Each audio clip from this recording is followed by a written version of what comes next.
Barnacles encrusted on a piece of plane debris that washed up on the French island of Reunion might help unravel the mystery of missing Malaysia Airlines flight MH370 that disappeared last year with 239 passengers and crew on board.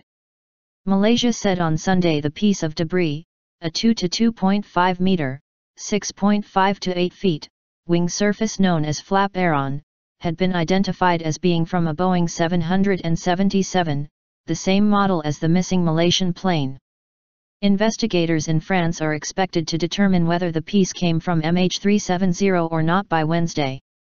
MH370 is believed to have crashed in the southern Indian Ocean, about 3,700 kilometers, 2,300 miles, away from Reunion.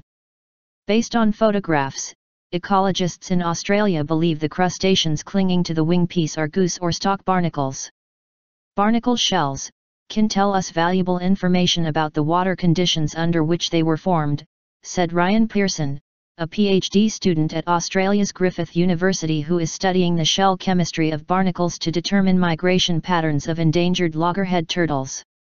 The technique is also used to study the movement of whales. Clues about temperature, water composition. Experts analyze barnacle shells to determine the temperature and chemical composition of the water through which they pass to help reveal their origin. While the technique could help narrow the area of the search for MH370 to within tens, or hundreds, of kilometers, it was unlikely to pinpoint an exact location, Pearson said. Barnacles can be aged, based on growth rates and size. If the barnacles on the debris are older than the date MH370 went missing, it would rule it coming from that plane, said Melanie Bishop, a professor at the Department of Biological Sciences, Macquarie University.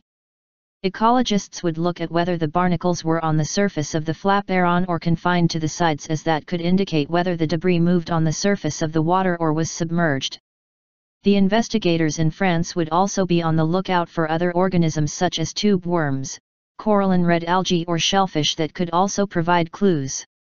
Marine archaeologists study barnacles for clues about shipwrecks, but this was believed to be the first time they will be studied to determine the fate of an airliner.